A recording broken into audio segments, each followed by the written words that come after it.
बिहार में कैसी ग्रोथ देखते हैं, खासकर रियल एस्टेट? कहते हैं कि वहाँ तो बड़ी दबंगई है। ये नीतीश कुमार का बिहार है। अब तो नीतीश वाला कहाँ, अब तो बीजेपी वाला बिहार हो गया। अब हो बिहार के विकास के लिए करीब 40,000 करोड़ रुपया की परियोजनाओं का लोकार्पण और शिलान्यास हुआ है। बिहार में क्या स्कोप है और बिहार के लोगों के लिए क्या स्कोप है रियल एस्टेट में? आप अपने पॉडकास्ट में आप ये नोट कर लीजिएगा कि सबसे ज्यादा अगर रिटर्न अगर कोई 5 साल में देने वाला है तो बिहार देगा।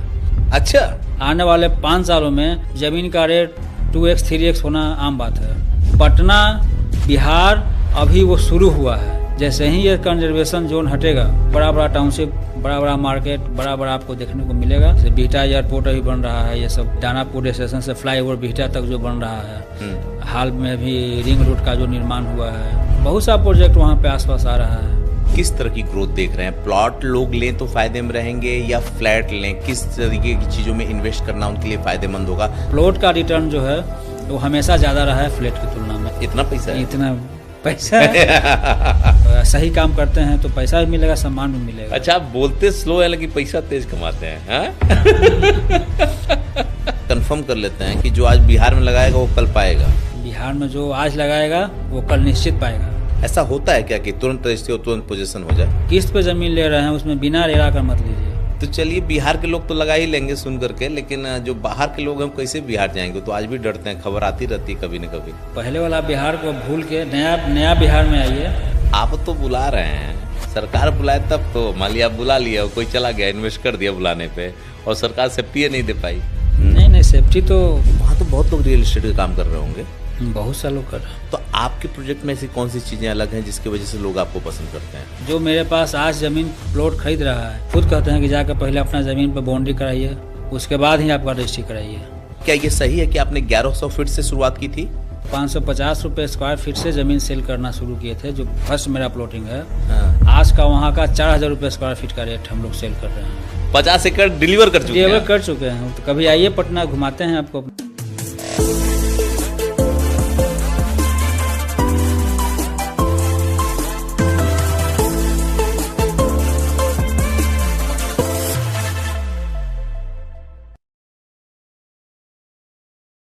हम जिस दौर में जी रहे हैं वहाँ पे ढेर सारे मौके हैं दौलत बनाने के, लेकिन बनाता कौन है? जो समय से पहले जाग जाता है, या ये कहूँ कि समय से पहले उस मौके का फ़ायदा उठा लेता है।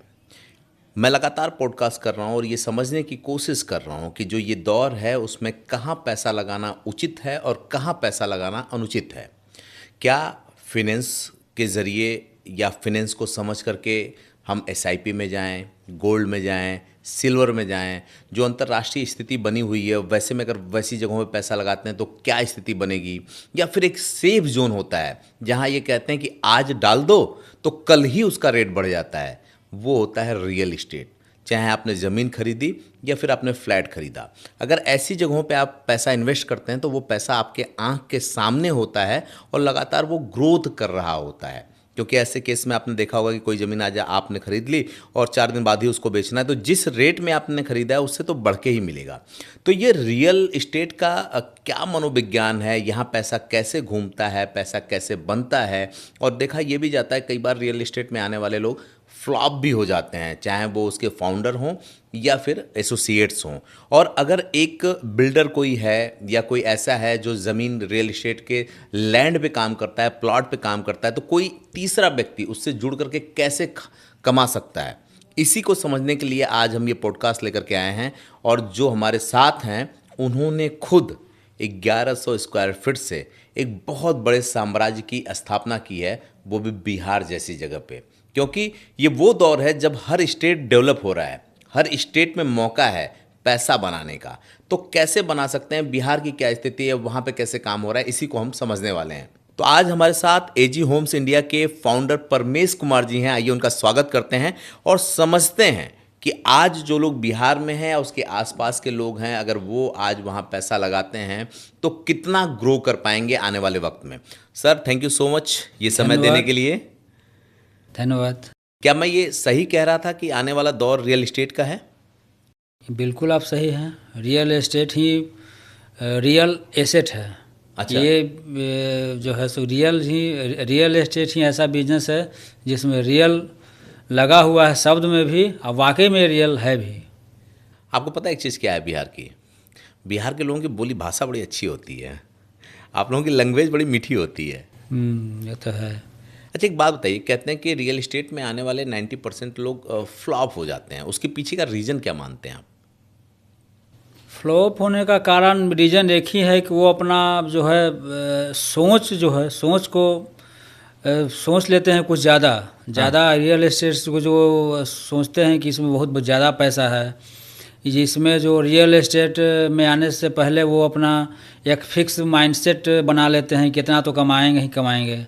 दूसरा है कि वो अपना ये सोच के आते हैं कि रियल एस्टेट में पार्ट टाइम अपना ये करके उसको सीरियसली नहीं लेते हैं। जो सीरियसली रियल एस्टेट सोच के आता है जो कि हमको रियल एस्टेट करना ही करना है हर हाल में, वो 10% में शामिल होता है, 90% में शामिल नहीं होता है। 90% में कौन लोग शामिल होते हैं? 90% में शामिल वो लोग होते हैं जो जल्दी अमीर बनना चाहते हैं, जल्दी सोच लेते हैं कि हम रियल एस्टेट में जाएंगे, बस पैसा वहाँ तो बस बरस रहा है, बस बटोरना है, या कि हम ये कि हमको बस पहले मंथ से ही हम वहाँ कमाना शुरू कर देंगे। जबकि सच्चाई ये है कि आप कोई भी ये आप कर रहे हैं, एजुकेशन ले लीजिए या कोई भी आप क्षेत्र ले लीजिए, जब तक उसमें आप सीखिएगा नहीं तब तक आप कुछ नहीं कमा सकते हैं, चाहे रियल एस्टेट हो चाहे कोई भी क्षेत्र हो। तो रियल एस्टेट में भी आपको सीखने के लिए पहले आना है। सीखने के लिए अगर आप आते हैं 3 साल 2 साल इसको समय दीजिए, उसके बाद आपको ये इतना पैसा देगा कि आप सोच नहीं सकते। बिहार में कैसी ग्रोथ देखते हैं, खासकर रियल एस्टेट? कहते हैं कि वहाँ तो बड़ी दबंगई है, बदमाशी है, कोई कंपनी जाती है तो पहले ही लोग कहते हैं कि हमको हमारा पहले हफ्ता दे दो या हमारा पहले गुंडा टैक्स दे दो, उसके बाद कोई काम करना है। ऐसे में कितना काम करना वहाँ आसान है? वैसा कुछ नहीं है, वो सब गुजरे ज़माने की बात है, वो सब बहुत पुरानी बात है। आजकल हम तो लोग कहते हैं कि आइए हमारे बिहार में देखिए आज का बिहार क्या है। आज का बिहार आपके सोच से जो आप सोच रहे हैं वो सारा आपका वहाँ पे ये ख़त्म हो जाएगा। बाकी जैसे सब जगह समस्याएं हैं, सब जगह कुछ न कुछ है, तो वो सब आप ये मान के चलिए। लेकिन यहाँ बिहार जो अभी का बिहार है वो काफ़ी बदल चुका है। ये नीतीश कुमार का बिहार है, ये अमन चैन वाला बिहार है। यहाँ कहीं कोई ये नहीं है कि इतना डेवलपमेंट इतना ये इनके कार्यकाल में हुआ है सरकार में कि देख के मन खुश हो जाएगा। अब तो नीतीश वाला कहाँ, अब तो बीजेपी वाला बिहार हो गया। अब हो बीजेपी का बिहार हो या नीतीश का, दोनों वही हैं, सेम ही हैं, वैसा कुछ नहीं है। आप बिहार के किस इलाके में काम कर रहे हैं? ये मैं इसलिए शुरुआत कर रहा हूँ, मैं जरा समझना चाहूँगा कि आप काम कर रहे हैं, कितना काम कर रहे हैं, ताकि मैं ये समझ पाऊँ कि बिहार में क्या स्कोप है और बिहार के लोगों के लिए क्या स्कोप है रियल एस्टेट में। हम बिहार में बेसिकली पटना में ही काम करते हैं। पटना एम्स के आसपास हो गया और ये दानापुर स्टेशन के आसपास जो अभी नया जो रिंग रोड बना है, वहीं पे रिंग रोड के आसपास मेरा बेसिकली काम चल रहा है। तो किस तरह का फ्लैट है, ज़मीन है? मेरा तो प्लॉट का ही काम है। फ्लैट का अभी हम लोग उसमें ज़मीन इकट्ठा कर रहे हैं बड़ा लेवल पे, और वहाँ पे हम लोग का है कि 50 एकड़ का हाई राइज बिल्डिंग बनाए। 2030 से हम लोग का है टारगेट पूरा करने का। अभी हम लोग ज़मीन उसके लिए इकट्ठा कर रहे हैं रिंग रोड पे। अगर मैं बिहार के लैंग्वेज में पूछूं तो मैंने सुना है कि आपने भी 1100 स्क्वायर फीट से करोड़ों का गेम किया है। जरा बताएं, गेम किया इन द सेंस कि कोई भी व्यक्ति क्या इस तरह से ग्रोथ कर सकता है, और क्या ये सही है कि आपने 1100 फीट से शुरुआत की थी? सही है। 1100 का आउट कम से कहें 550 रुपये स्क्वायर फीट।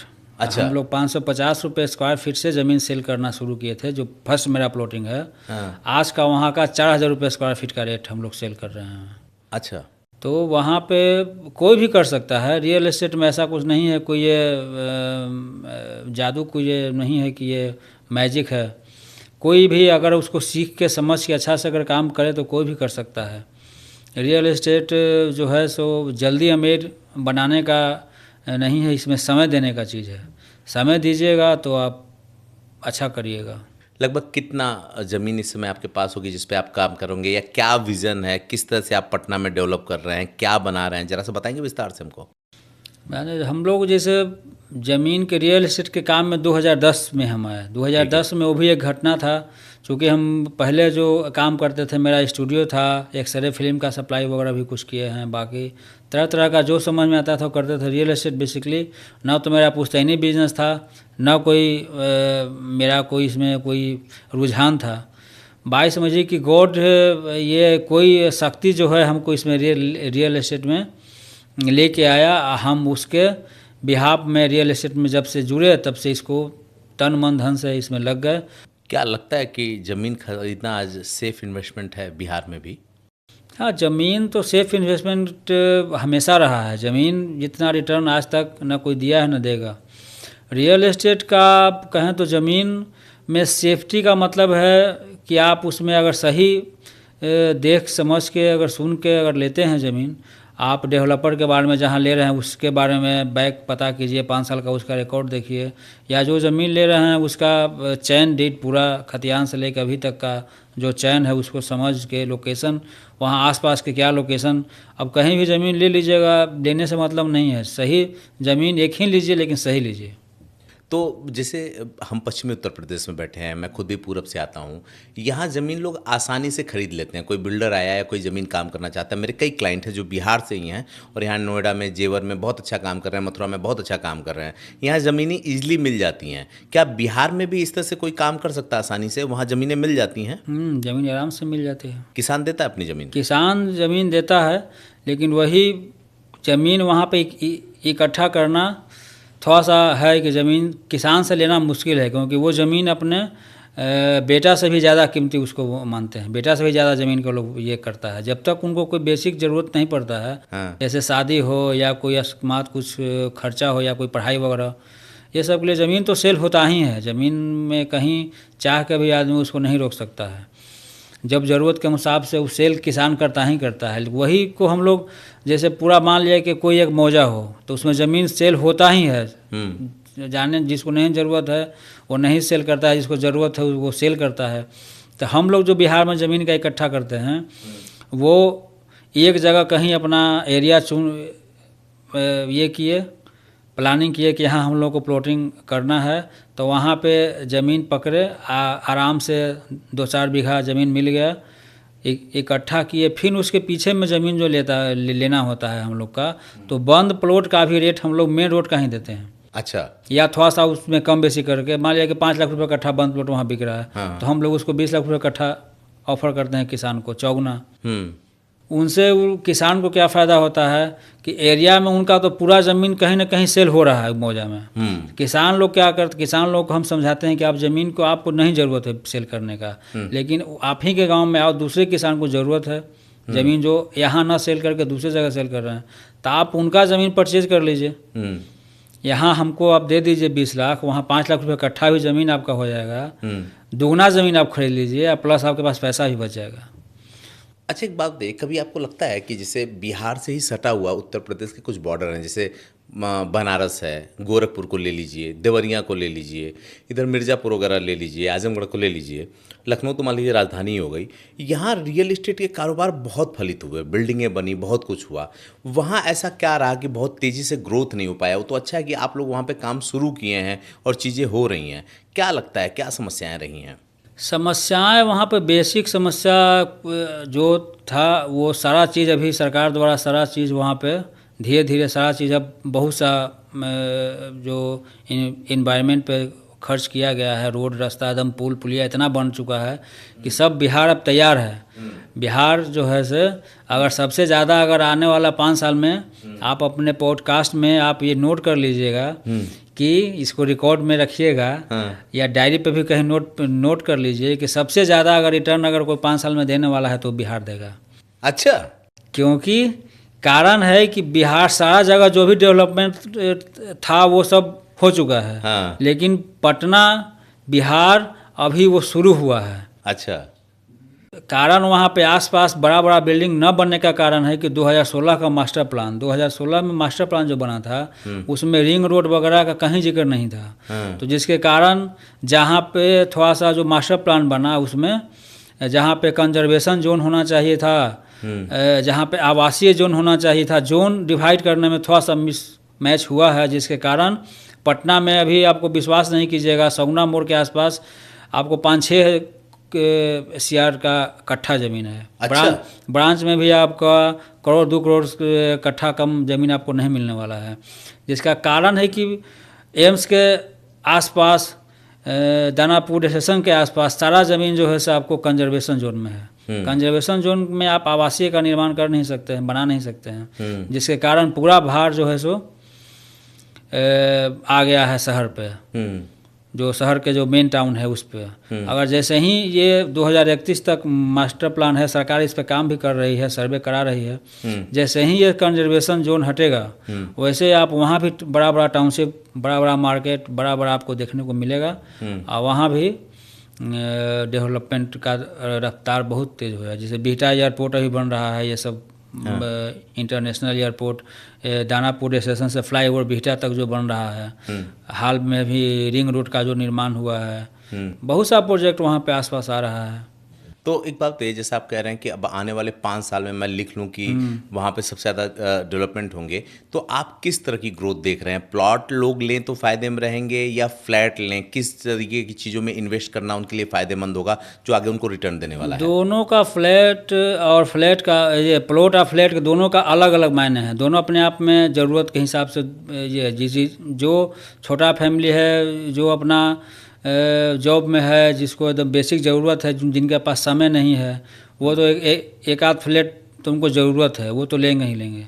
लेकिन उसके फ्लैट के बाद भी अगर मेरा मानना है कि जो अगर आप एक फ्लैट आप खरीद लेते हैं, उसके बाद आप जो भी आपके लिए प्लॉट में इन्वेस्ट करना सबसे फ़ायदेमंद रहेगा, क्योंकि प्लॉट का रिटर्न जो है वो हमेशा ज़्यादा रहा है फ्लैट की तुलना में। आप सर्वे कर सकते हैं उसका। अब तो सब ये है, ऑनलाइन सुविधा है, आप सर्च कीजिएगा तो आपको रिटर्न पता चलेगा। अच्छा, एक बात बताइए कि लगता है कि बिहार जैसी जगह में, मान लीजिए पटना रोड डेवलप है, उसके कुछ शहर बहुत अच्छे डेवलप हैं, लेकिन वहाँ पे लोग ज़मीन के कल्चर को छोड़ करके फ्लैट में रहने आएंगे, वो फ्लैट कल्चर अपनाएंगे वहाँ पे पटना में? बेसिकली अपनाएंगे फ्लैट कल्चर, जिनको ज़रूरत के हिसाब से। लेकिन ज़मीन ज़्यादा ही, हमेशा ज़मीन जो है सो फ्लैट पे भारी रहा है। पटना जैसे शहर में आप इतना बड़ा इन्वेस्टमेंट कर रहे हैं और लोगों को आप बेच भी रहे हैं, तो कितनी बड़ी ग्रोथ देखते हैं अगले 5 साल में? आने वाले 5 साल में ग्रोथ, बहुत बड़ा ग्रोथ हम लोग देख रहे हैं।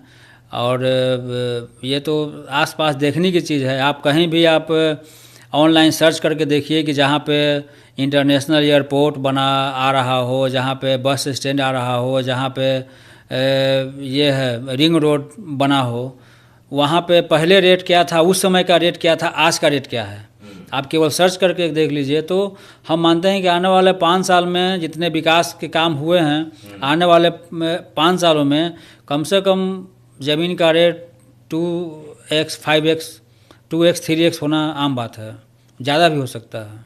अच्छा, मैं देखता हूँ पटना से ज़्यादा जो बिहटा है और नौबतपुर है, उसकी लोकेशन बहुत ट्रेंडिंग में रहती है। ऐसा क्यों? ऐसा वहाँ पे क्या खास है? वो कारण है कि एकदम माने नौबतपुर जो हो गया सो एम्स से नज़दीक है। बिहटा जो है सो अपने आप में एक, वहाँ पे IIT को लेके, इंटरनेशनल एयरपोर्ट के लेके, ये सब के लेके वहाँ पे ट्रेंडिंग में रहा है, फिलहाल बना हुआ है। तो वहाँ पे इन्वेस्टमेंट अभी काफ़ी, नौबतपुर और बिहटा अभी वहाँ मेन हॉट स्पॉट बना हुआ है रियल एस्टेट। आप वहाँ से कितना दूर हैं? वहीं पे हम लोग का जो साइट जो है, एक बिहटा में है, एक नौबतपुर में है। अच्छा, आपकी दोनों साइट उसी बीच में है? उसी बीच में है। कितनी बड़ी साइट होगी लगभग अभी? अभी जो हम लोग डिलीवर कर चुके हैं 50 एकड़ का एक हम लोग का फार्म हाउस, जहाँ पे हम लोग एज ए कमीशन काम शुरुआत किए थे 2010 से। तो वो 2016 तक चला। 16 के से हम लोग एक 50 एकड़ का बिल्डिंग जो पूरा डेवलप करके दिए हैं। 50 एकड़ का वो है टाउनशिप का पूरा, जिसमें पूरा एमिनिटी के साथ रोड, रास्ता, ड्रेनेज, ये स्ट्रीट लाइट, पार्क, मंदिर, सारा व्यवस्था है। वहाँ पे 100 आदमी मकान बना के ऑलरेडी रह रहे हैं अमन चैन से। 50 एकड़ आप डिलीवर कर दिए और आप ऐसे बतिया रहे हैं कि जिसे लग रहा है कि अभी आपने नया ही शुरू किया है, जबकि देखने वाला ही सोच रहा होगा कि लग रहा है कोई नया। 50 एकड़ डिलीवर कर चुके हैं। तो कभी आइए पटना, घुमाते हैं आपको अपना। अब तो हम जरूर आएंगे। जो लोग देख रहे होंगे वो भी सोच रहे होंगे कि क्या बवाल है, कि मतलब बोल काहे नहीं रहे हैं, मतलब कहीं ऐसा ना लोगों को लगे कि ठीक है अभी आपने शुरुआत की। कितना बड़ा सपना है अभी आपका? सपना तो है आने वाला 5 साल में हम लोग का, ये यहाँ पे रिंग रोड पे हम लोग 50 एकड़ का एक हाई राइज बिल्डिंग का प्लान कर रहे हैं, जिसमें एज ए इन्वेस्टर वहाँ पे लोगों को प्लॉट उन्हीं के नाम पे रजिस्ट्री करा के, बाज़ाब्ते डेवलपमेंट एग्रीमेंट करके और उनको फ्लैट का हम लोग ये कर रहे हैं। वो आने वाले 5 साल में हम लोग 2030 से वहाँ पे काम शुरू करेंगे और भगवान ने चाहा तो वहाँ हम लोग 50 एकड़ का हाई राइज बिल्डिंग का ये करेंगे। बिहार के जो लोग देख रहे होंगे इसको, और अगर वो आपसे जुड़ना चाहते हैं और जुड़कर कोई काम करना चाहते हैं तो उनके लिए कुछ काम है आपके पास? काम बहुत है रियल एस्टेट में, तो नेटवर्क ही नेटवर्थ है। हाँ। जितने नेटवर्क बढ़ेगा उतना हमको ही फायदा है, उनको भी फायदा है। तो कोई कैसे अप्रोच कर सकता है, कैसे जुड़ करके आपके साथ काम कर सकता है, जुड़ने के कैसे लिए- कमा सकता है? कुछ कमाने का रास्ता बताइए उन लोगों को। कमाने के लिए तो बस रियल एस्टेट को सीखना है, समझना है। हमसे आके सगुना मोड़ पे हम लोगों का ऑफिस है, वहाँ से पूरा अपना टीम है, पूरा अपना व्यवस्था है। तो वहाँ आके बस समझ सकते हैं, मेरे बारे में जान सकते हैं, पूछ सकते हैं रियल एस्टेट के बारे में। आपकी जर्नी क्या रही है? कैसे आप गांव से निकल के एजी होम्स इंडिया लिमिटेड तक पहुंचे और कैसे आपने बनाई? ये आपकी ही कंपनी है? मेरा ही कंपनी है और बिना कोई पार्टनर का सिंगल ये है। तो मेरा जर्नी का अगर बात करें तो बहुत ये है दर्दनाक जर्नी कहा जाए, क्योंकि अगर हम इसको 30 साल का अपने जर्नी को 2 टर्म में डिवाइड करेंगे तो 1995 से 2010 तक मेरे पास कुछ नहीं था। हाँ। 10 से 25 तक 15 साल का मेरा ये जो है अभी आपका जो हम बताए, ये मेरा पोर्टफोलियो अपना जो है से है बना है, अपना एक गुडविल और ये पूरा जो प्रोजेक्ट अपना जो डिलीवर दिए हैं। पहली डील कब किए थे आप और कैसे किए थे? क्या उस समय डर लग रहा था या लगता था कि हो जाएगा, या किसी और ने वो डील करवाई थी आपकी? पहला डील हम रियल एस्टेट में जो आए, एज ए समझिए कि हम ये हमको लाया गया है हाँ। ईश्वर के द्वारा, क्योंकि हम तो रियल एस्टेट मेरा कुछ था नहीं, ना कोई मेरा कुछ पूछता ही नहीं उसमें। हाँ। ये था। हाँ। तो हम एज ए कमीशन 2000 रुपये प्रति कट्ठा हमको कमीशन से हम स्टार्ट किए थे ये रियल एस्टेट। वो भी हमारे एक तहसीलदार जो कर्मचारी जो ब्लॉक में होता है, वो हमारे गांव के आसपास जहां मेरा गांव है पुश्तैनी, वहाँ पे डॉक्टर एक थे पटना के जाने माने, उनका नाम नहीं लेंगे लेकिन जाने माने अच्छा ये थे, फिजिशियन हैं। तो उनका वो अपना एक फार्म हाउस आप टीम बना के 20-25 लोगों का इकट्ठा लेना चाह रहे थे फार्म हाउस के लिए। तो वो 20 एकड़ ज़मीन जो है से अपना ज़मीन पहले ले चुके थे, 30 एकड़ और उनको चाहिए था। वही हमको कर्मचारी जो था तहसीलदार, वही डॉक्टर साहब से मिलवाए और उनके लिए हम लोग 2000 रुपये प्रति कट्ठा, एक और हमारे पार्टनर थे, तो दोनों मिल के हम लोग साथ में 30 एकड़ ज़मीन का हम लोग व्यवस्था किए और वहाँ से ही मेरा जर्नी स्टार्ट हुआ। तो पहले तो हम नो रिस्क नो गेम पे थे, मेरा तो कुछ पूंजी लगा ही नहीं है, तो फिर इसमें डर कैसा? हमको तो बस सीखना था। अच्छा। मेरा जुनून था कि बस हमको सीखना है, 2 साल 3 साल कहीं कुछ दिमाग नहीं लगाना है। तो जो मिला उसमें हम लोग संतुष्ट रहे, उसमें काम किए, जीरो से सीखे। वहाँ से एक फ़ायदा हमको मिला कि ज़मीन रियल एस्टेट को जीरो से सीखने का मौका मिला। वहाँ सभी तरह का कागज़ समझे, खतियान क्या होता है, रसीद क्या होता है, पंजी 2 क्या होता है।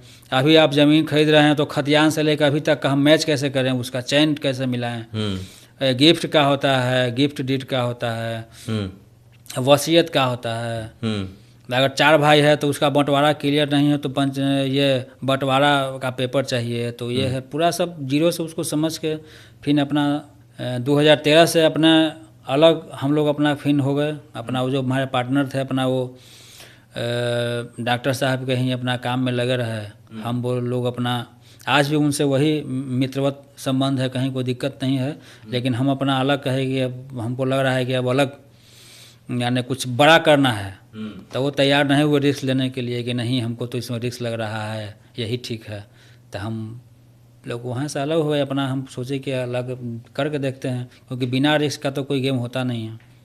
तो घर में कोई था रियल एस्टेट में पहले? कोई नहीं। रियल एस्टेट में तुम्हारे पिताजी तो हम जब 12th में थे उसी समय एक्सपायर कर गए थे।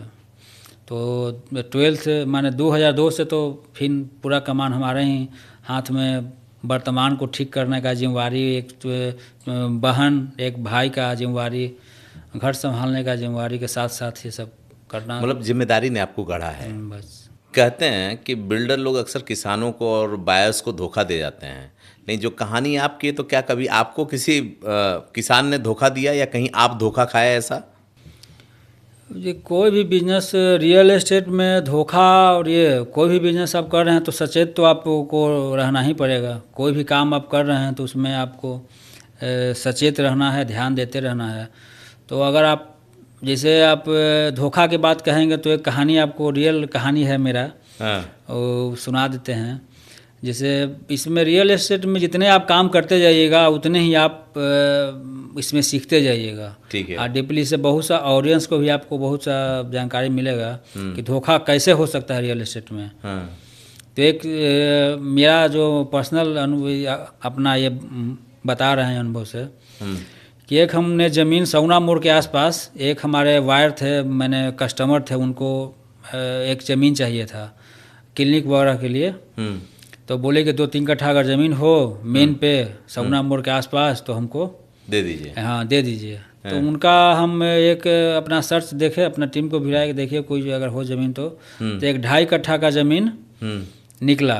2.5 कट्ठा का ज़मीन का उसका जब कागज़ वगैरह हम लोग चेक किए तब पूरा उसका ओरिजिनल जो ज़मीन मालिक था वो हमको पूरा ओरिजिनल पेपर, माने जो 5 का स्टाम्प लगा हुआ पूरा एकदम बजाते, हाँ मोटेशन खतियान से अभी तक का चैन डीड पूरा एकदम देख के बढ़िया से बढ़िया एक्सपर्ट उसमें ये नहीं कह सकता था कि वो ज़मीन गलत है, फर्जी है। जब हम उतना दिन से काम कर रहे हैं, 15 साल से काम कर रहे हैं, ये घटना 5 साल का है, 5 साल पहले का। हम 10 साल से ये ज़मीन का काम कर रहे हैं, हम जब नहीं पकड़ पाए, ऑनलाइन भी सारा रिकॉर्ड चेक कर रहे हैं तो सारा सब सही है। तो हुआ कि ठीक है, तो उसको टोकन अमाउंट में हम कुछ पैसा दे दिए 25 लाख रुपया, क्योंकि ज़मीन वहाँ पर 2 करोड़ रुपये कट्ठा था 5 साल पहले भी। तो हम तो देख रहे हैं कि मेरे कस्टमर उसका तैयार हैं, 2% कमीशन में भी अच्छा खासा आ जाना है। तो हम उसको अपने पास से टोकन अमाउंट दे दिए कि पहले कागज़ इसका वेरिफिकेशन। पहले मेरा ये है कि टोकन के बाद हम सबसे पहले पोजीशन पे जाते हैं। जो कागज़ आपको नहीं समझाएगा, जो बताएगा वो आपको पोजीशन बताएगा। ठीक है।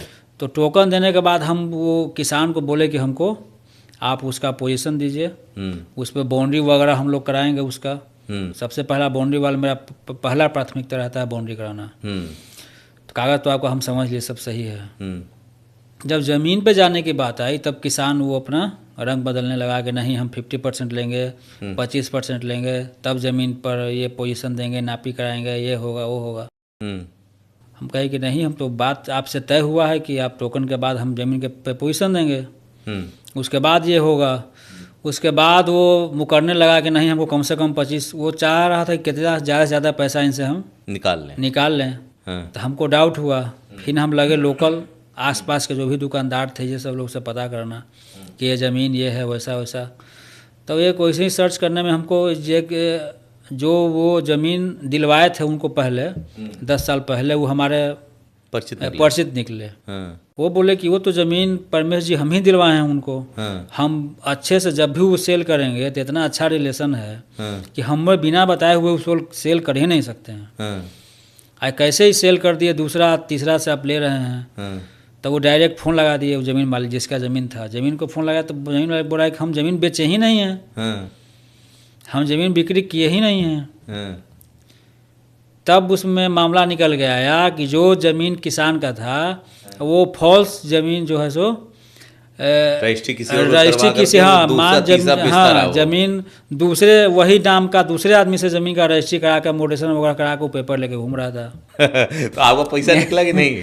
पैसा तो अभी तक भी फंसा हुआ है, आधा सुधा निकला, आधा सुधा के बाद पैसा मेरा अभी भी फंसा हुआ है। वो भी जिनका ज़मीन था वो भी उस पर FIR किए, हम भी FIR किए हुए हैं, कोर्ट में केस चल रहा है। कब्जा किसका ज़मीन पे? ज़मीन तो उन्हीं का था, ज़मीन जिनका है वो तो रहेगा ही। तो हम ही उनको जानकारी दिए कि ऐसा ऐसा है, तो वो फिर उस पर खोज के हम ही उनको पेपर दिए कि ऐसा पेपर मार्केट में हमको ओरिजिनल पेपर रजिस्ट्री का, मोटेशन भी उनका हो चुका था, फिर मोटेशन कैंसिल करा कर फिर अपना वो चेंज कराया। तो अगर कोई नया 2026 में रियल इस्टेट का बिजनेस करना चाहे तो आप अपने अनुभव से क्या बताएंगे, किन चीज़ों से सावधान रहने की ज़रूरत है उसको? 2026 का एक ही चीज़ आदमी ये ध्यान करके निवेश करे कि कहीं भी आप निवेश कीजिए तो आप पहले उसका सही ज़मीन, सही डेवलपर चुनिए। सही डेवलपर हो और ज़मीन गलत हो तो भी आप ज़मीन नहीं खरीदिए। और ज़मीन सही है, डेवलपर गलत है, फिर भी आप मत खरीदिए। और आप ज़मीन वही खरीदिए, वहीं इन्वेस्ट कीजिए जो डेवलपर भी सही हो, या किसान भी सही हो, ज़मीन भी सही हो, लोकेशन भी सही हो। 3 चीज़ को अगर आप गौर करके, अगर ध्यान रख के अगर आप ज़मीन में इन्वेस्ट करता है कोई आदमी, तो कहीं भी उसको कोई दिक्कत नहीं होने वाला है। तो कोई कैसे पता करे कि ये प्रोजेक्ट जो है वो जेन्युइन है या डेवलपर जेन्युइन है, ये कैसे पता हो सकता है? ये आपको तो आसपास उनके जो पिछले कस्टमर हैं, या जो वहाँ आसपास जो जहाँ पे वो काम कर रहे हैं, वहाँ आसपास के लोगों से पता चलेगा, किसान से पता चलेगा, आप आसपास के लोकल से पता चलेगा। अच्छा, ये सब पता करने का बहुत से तरीके हैं, आप पता कर सकते हैं। मार्केट में किसका क्या गुडविल है वो तो मार्केट में जाने पे खुद ही पता चल जाता है। कभी 16 सालों में लगा कि ये बिज़नेस छोड़ देना चाहिए बिहार के माहौल की वजह से, वहाँ के लोगों की वजह से, या किसी और वजह से ऐसा लगा कभी कि ये हम छोड़ देते हैं, अब नहीं करेंगे इसको हम? नहीं लगा, तो बीच में तो आएगा ही, कठिनाई तो हर एक चीज़ में आता है। और मेरा तो मानना है कि जो आपका पुश्तैनी बिजनेस नहीं है, जो आपका ये नहीं है, उसमें तो आपको ये पहले आप जा रहे हैं उसमें तो आप ठगाने के लिए जाइए कि हम ठगा रहे हैं, हमको ठगाना है। अच्छा। उसके बाद आप ठगाते ठगाते सीख जाइएगा। और ये तो रियल एस्टेट में अगर कोई 5 साल रह जाए, उसके बाद फिर दूसरा कोई काम वो कर ही नहीं सकता है। इतना पैसा है? इतना पैसा है, पैसा है और सम्मान भी है। सही काम करते हैं तो पैसा भी मिलेगा, सम्मान भी मिलेगा। अच्छा, आप बोलते स्लो है लेकिन पैसा तेज कमाते हैं, हाँ? क्योंकि आपके प्रोजेक्ट के बारे में मैंने पढ़ा है, तो ये दिखा कि काम तो आप लोग अच्छा कर रहे हैं, लेकिन आप बहुत कुछ छिपा के बोल रहे हैं। हमको लग नहीं रहा कि सब बोल रहे हैं। नहीं छिपाना, वो तो पता, वो तो छिपाने से कोई ये है नहीं। लेकिन अच्छा, रियल एस्टेट में स्कैम कैसे होता है, धोखा कैसे होता है? रियल एस्टेट में स्कैम तो आपको एक सारा तो सामने बता दिए। रियल एस्टेट में ही स्कैम होने का ये है कि जहाँ आप विश्वास में जाइएगा, हाँ, या पूरा विश्वास में कि मेरा दोस्त लिया है तो हम भी भेड़ चाल में अगर चलिएगा कि मेरा अगर दोस्त लिया है, मेरा भाई लिया है, मेरा रिश्तेदार कह रहा है तो वो है, तो उसमें आप फंस जाइएगा। आप कोई भी अपना से अपना भी हो, लेकिन आप बेसिक चीज़ें को ज़रूर चेक करें। कागज़ उसको ज़रूर ऑनलाइन, आज के डेट में सारा रिकॉर्ड है ऑनलाइन उसको सब वेरीफाई कीजिए। प्लस उसमें ज़मीन पर कोई रोक वगैरह तो नहीं है। बहुत सा भी परियोजना में भी ज़मीन एक्वायर है, वो भी किसान लोग बेच देता है ज़मीन कि अभी चलिए अपना हम सेल कर देते हैं, तो रोक से मुक्त है कि नहीं। आप एग्रीमेंट करा लिए, पता नहीं आप उसका रजिस्ट्री बैन है। अच्छा, तो आप तो अपना पैसा तो आपका फंस गया। हाँ, आप जब रजिस्ट्री करने जा रहे हैं तो पता चल रहा है कि उसका रजिस्ट्री नहीं होगा, रोक पे है उस पर। हाँ, तो ये सब है। और वो अपना पैसा लेके निकल गया डेवलपर या किसान, आप अब घूमते रहिए अपना पैसा के लिए।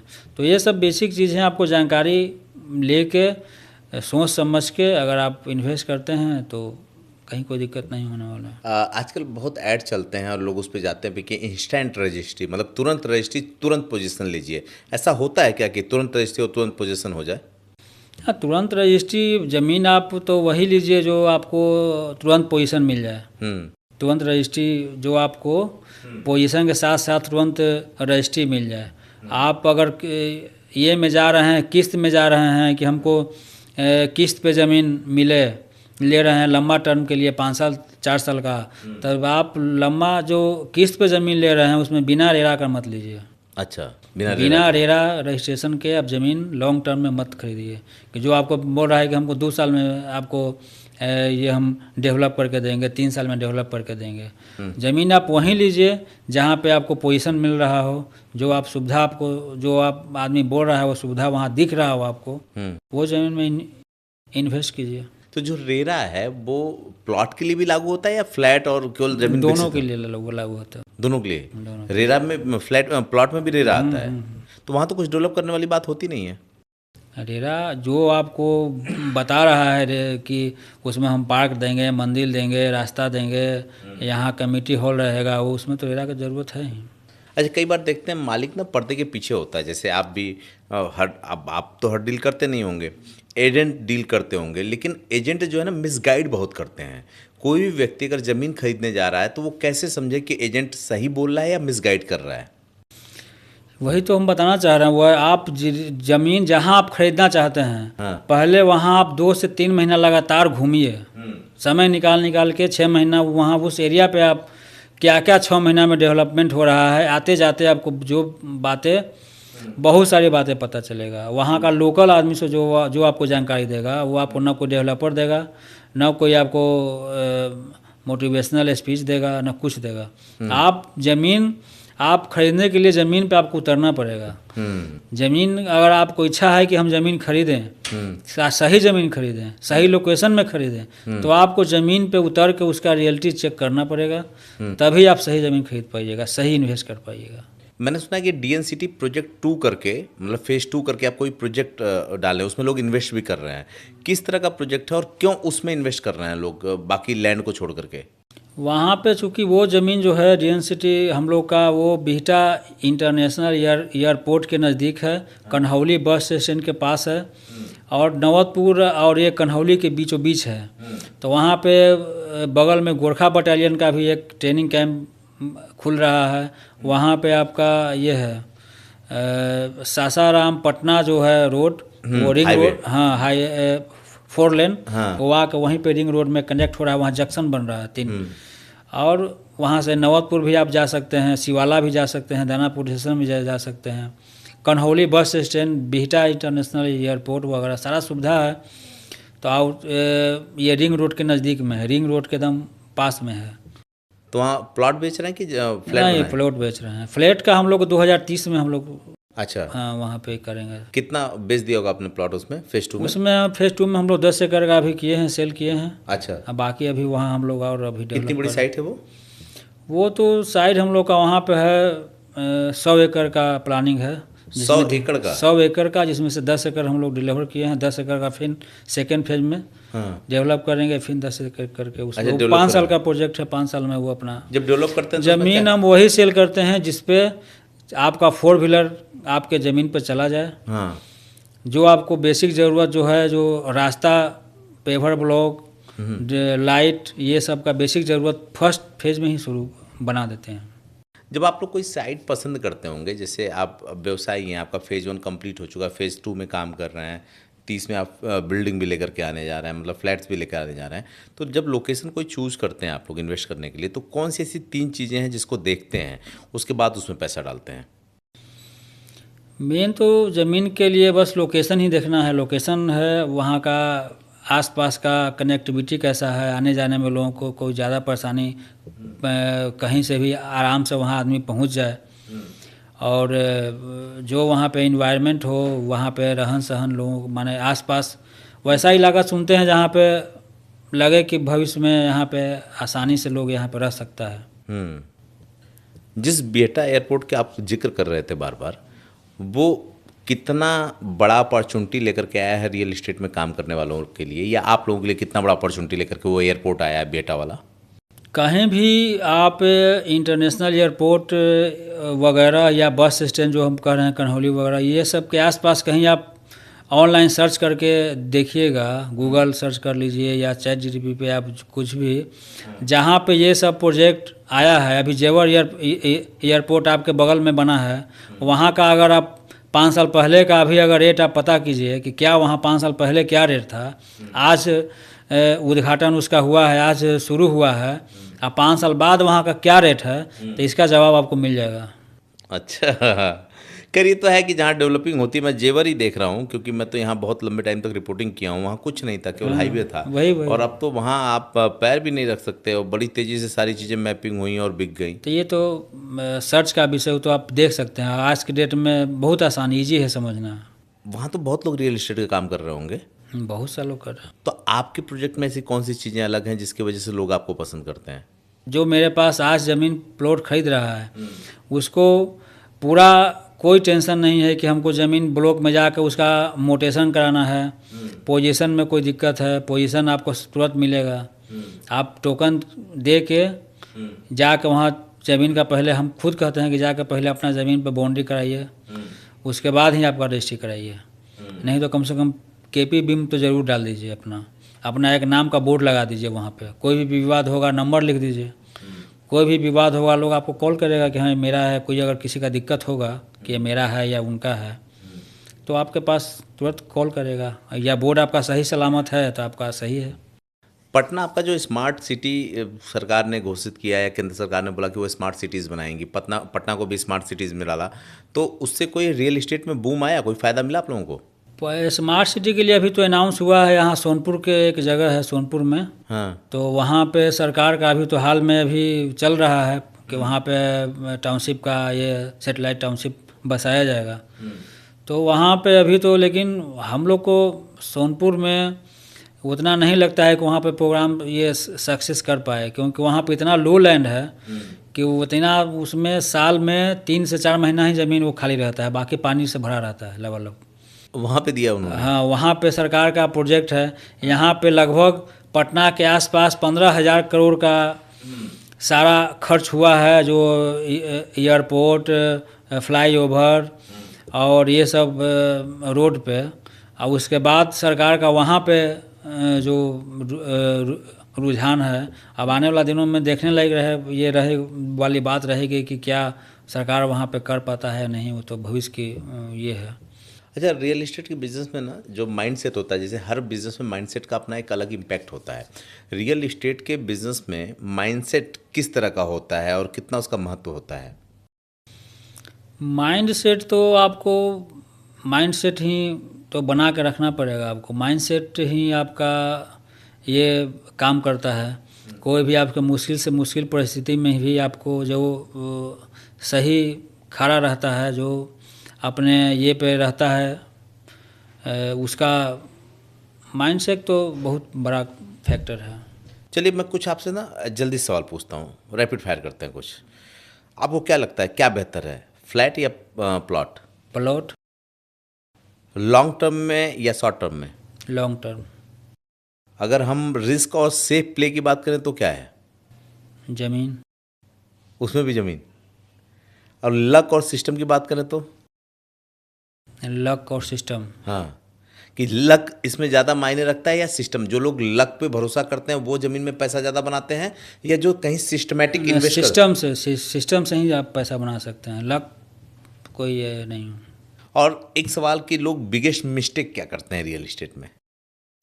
बिगेस्ट मिस्टेक ये करते हैं रियल एस्टेट में कि उस पर बिना सोचे समझे, बिना ये बताए हुए पे इन्वेस्ट कर देते हैं कि हमारे चाचा लिए हैं, फुआ लिए हैं, फूफा लिए हैं, दोस्त लिया है तो चलिए हम भी ले लेते हैं। तो बिगेस्ट मिस्टेक वही है कि आप बिना जांच पड़ताल के आप जाके कहीं आप जाके खरीद लेते हैं।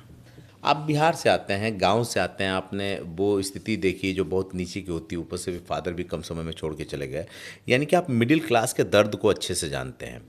अगर मैं आपको कहूं कि मिडिल क्लास का आदमी जो ज़मीन में निवेश करना चाहता है, उसको अगर आपको एक सलाह देनी हो तो आप क्या सलाह देंगे उसको?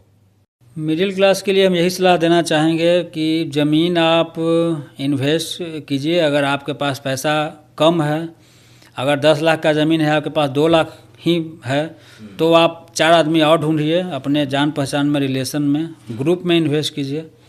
ग्रुप में इन्वेस्ट करके अपने पैसे को बढ़ाइए, क्योंकि आपका पैसा बैंक में रख के आप पैसा को अपने ग्रो नहीं करवा सकते हैं। आज आपके पास 10 लाख के ज़मीन के लिए पैसा, अगर आप फिर सोचिएगा कि 2 साल बाद हम 10 लाख रुपए इकट्ठा करेंगे तब ज़मीन लेंगे, तो वो ज़मीन 15 का हो जाएगा, 12-20 का हो जाएगा। तो आप जितना जल्दी आप सोचने समझने में समय न गंवाकर जो आपके पास पैसा है आप उससे शुरुआत कर दीजिए। आप ग्रुप में आइए, ग्रुप में इन्वेस्ट कीजिए, आपका रिस्क भी कम जाएगा और इन्वेस्ट भी आप कर पाइएगा। मतलब आप ये कह रहे हैं कि अगर आपके पास बहुत बड़ा पैसा नहीं है तो ज़रूरी नहीं कि आपको एक बड़ा प्लॉट लो या 1 बिस्वा 10 बिस्वा लो, बल्कि आप के पास हैं और 4 लोग मिल करके, हाँ, बस 2 बिस्वा ज़मीन को 4 लोग मिलकर 4 आदमी ले लीजिए। हाँ, और फिर उसको आप बिकवा देंगे? बिकवा देंगे। ज्वाइंट रजिस्ट्री अपना सभी कोई के नाम पर रजिस्ट्री हो जाएगा। ग्रुप में आप कराइए रजिस्ट्री, कोई रिस्क भी नहीं रहेगा। और उसके बाद आराम से आपका जो होता है 2 साल 4 साल में आपको रिटर्न तो मिलना ही मिलना है। नहीं, जरा इस गेम को हमको समझाइए ना कि जैसे मान लीजिए कि 5 लोग मिल करके जो 2 कट्ठा ज़मीन खरीद लेते हैं, अब वो उस पे 5 लोग मिलकर घर तो नहीं बनवा पाएंगे क्योंकि ज़मीन छोटी है। घर बनाने के लिए तो आपको सिंगल लेना पड़ेगा। हाँ। लेकिन आपको इन्वेस्टमेंट, आप तो पैसे होता है ज़मीन, हम अपने 15 साल के अनुभव में हाँ। एक ही चीज़ अनुभव किए हैं कि ज़मीन, लोग रिसर्च किए हैं कि ज़मीन आखिर लोग क्यों नहीं खरीद पाता है। पता चलता है कि 20 साल ये शहर में गुजार दिया कोई, हाँ। प्रॉपर जगह पर एक जगह रहते रहते 20 साल गुजार दिया, और उसके आँख के सामने से ही ज़मीन 2 लाख का 4 लाख, 4 लाख का 8 लाख, 20 लाख 50 लाख हो गया। तो ऐसा नहीं है कि वो रह रहा है 20 साल से उसके पास पैसा नहीं है। पैसा, जितना पैसा आज के, मान लिया कि आज मेरे पास पैसा है आपका यहाँ नवतपुर में इन्वेस्ट करने के लिए, हम सोच रहे हैं कि हमको सगुना मोड़ पर ज़मीन हो जाए। तो ज़मीन, पैसा आपके पास है नवतपुर में इन्वेस्ट करने के लिए, आप चाह रहे हैं सगुना मोड़ पर, और जब आपके पास पैसा होगा कि अब सगुना मोड़ का जब मोह आपका भंग हो जाएगा कि नहीं यहाँ से नहीं होगा, नवतपुर में खरीदेंगे, तब तक नवतपुर भी महंगा हो गया। फिर आप पहुँच जाइए विक्रम, माने आगे बढ़ते जाइए 10 किलोमीटर आगे, फिर आप कहिए कि नहीं नवतपुर से तो आगे बढ़ेंगे ही नहीं, हम तो अब यही लेंगे, यहाँ का आपके पास पैसा है नहीं। तब अब वही सोल्यूशन है कि आप ग्रुप में लीजिए, ग्रुप में 4 आदमी मिला के वहाँ पे ज़मीन इकट्ठा इन्वेस्ट कीजिए, और उसके बाद तब जाके फिर आप जाके आगे अगला पड़ाव पे आप ले पाइएगा, नहीं तो ऐसे ही पिछड़ते चले जाइएगा, ज़मीन नहीं आप खरीद पाइएगा। मान लीजिए 5 लोगों ने मिल करके कर लिया, खरीद लिया, और उसमें से कोई बेचना चाहता हो, कोई बेचना ही नहीं चाहता है, तो मार नहीं हो जाएगी उसमें? तो वही तो कह रहे हैं कि आप अपने उसमें जान पहचान के आदमी से लीजिए।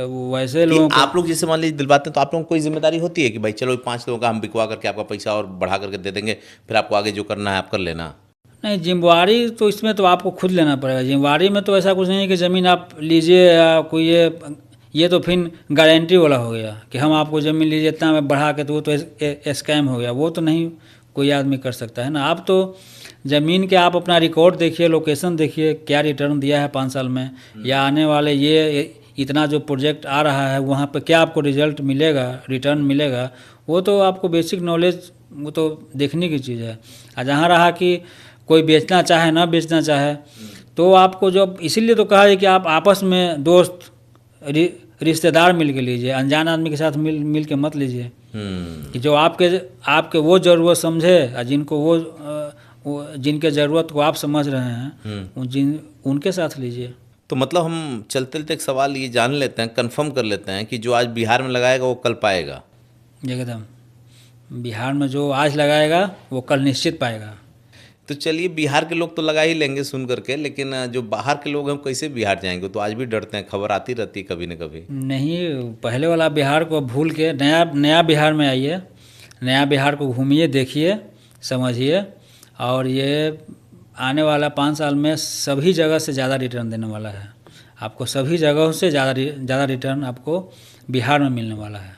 आप तो बुला रहे हैं, सरकार बुलाए तब तो, मान लिया आप बुला लिया, कोई चला गया इन्वेस्ट कर दिया बुलाने पे, और सरकार सेफ्टी नहीं दे पाई? नहीं, सेफ्टी तो वैसा कुछ नहीं है कि सरकार सेफ्टी नहीं दे पाई, वैसा कुछ नहीं है। पहले वाला बिहार नहीं रहा, बिहार बहुत बदल चुका है, और ज़रूरत है लोगों को भी बदलने का, मानसिकता अपना चेंज कीजिए बिहार के प्रति। और हम कहें कि बिहार आप आइएगा तो फिर आते ही रहिएगा, वैसा कुछ नहीं है। चलिए, बिहार से हमारा नाता है, बिहार हम आते जाते हैं। मुझे लगता है कि जो लोग बिहार के रहने वाले हैं उन लोगों ने इसको ठीक तरीके से समझा होगा। और ये बात तो सही है कि मैं 1998 से बिहार जाता हूँ, क्योंकि कुछ ऐसे रिश्ते नाते हैं जिनकी वजह से बिहार आने जाना होता है। तो 1998 से लेकर के 2026 के बिहार में बहुत बदलाव हुआ, रास्ते बदल गए, वहाँ के लोग बदल गए, घर बदल गए, वहाँ के लोगों की कमाई का लेवल बदल गया, लोगों की परिस्थितियाँ बदल गई, यहाँ तक कि बिजनेस और व्यापार भी बदल गया। तरक्की करता हुआ प्रदेश है अब, ये बात बिल्कुल ठीक है। सरकारें बदलती हैं और अगर वो अपने विज़न के साथ आती हैं तो कुछ ना कुछ तो लेकर के आती हैं। और एक सच ये भी है कि पैसा वहीं बनाया जा सकता है जहां विकास होने की गुंजाइश हो, जहां सब कुछ पहले ही हो चुका हो। वहाँ वो इतनी कॉस्टली हो जाती हैं, इतनी महंगी हो जाती हैं कि वहाँ आप बहुत नहीं कमा सकते। लेकिन वो एरिया जहाँ डेवलपमेंट हो रहा हो या होने वाला हो, वहाँ अगर आपने भविष्य को देख लिया और आपके पास ज़रूरत से ज़्यादा है तो आप वहाँ पैसा बना सकते हैं। या फिर आप किसी गांव गिराव में रहते हैं और आपको लगता है कि हम अपने ही प्रदेश के एक अच्छे शहर में अपने बच्चों के लिए, अपने लोगों के लिए एक अच्छा फ्यूचर चुनें, तो उसके लिए शहर में तो आना ही पड़ता है, क्योंकि चाहे हॉस्पिटल हो, चाहे स्कूल हो, चाहे कॉलेज हो या फिर नौकरी हो, वो गांव में कम और शहरों में ज़्यादा होती हैं। बाकी अगर आप गांव में हैं तो खेती बाड़ी किसानी अगर आप कर सकते हैं और प्रोफेशनल तरीके से कर सकते हैं तो पैसा वहाँ भी कमा सकते हैं। क्या कुछ सोच रहे हैं इस पॉडकास्ट को देख करके, क्योंकि ये पॉडकास्ट बड़ा लग रहा होगा। और इधर बीच मैंने एक कोशिश ये भी की है कि कभी उत्तर प्रदेश से बात करें, कभी बिहार से बात करें, कभी पंजाब से बात करें, हम हिंदुस्तान के सिनेरियो को भी समझने की कोशिश करें, क्योंकि फिनेंस पे बाकी चीज़ों पे तो बात होती ही रहती है, लेकिन ज़रा हम ये भी तो जानें कि भारत के अलग अलग राज्यों में कौन क्या कर रहा है और कौन क्या, मतलब किस तरह की संभावनाएं निकल के आ रही हैं और आप लोग क्या सोचते हैं। ज़रा इस माध्यम से आप भी देश का दर्शन करिए। तो और बाकी सब कुछ क्या आपके दिमाग में चल रहा है ज़रूर लिखिएगा। अंत में फिर वही कहूँगा कि आप जब कमेंट करते हैं तो हमारी ताकत बढ़ जाती है। हम आपका कमेंट का इंतज़ार करेंगे कि आप क्या बता रहे हैं इसके बारे में और आगे क्या चाहते हैं। फिर अंत में वही कि मैं इंतज़ार कर रहा हूँ आपके कमेंट का और आप इंतज़ार करिए अगले गेस्ट का।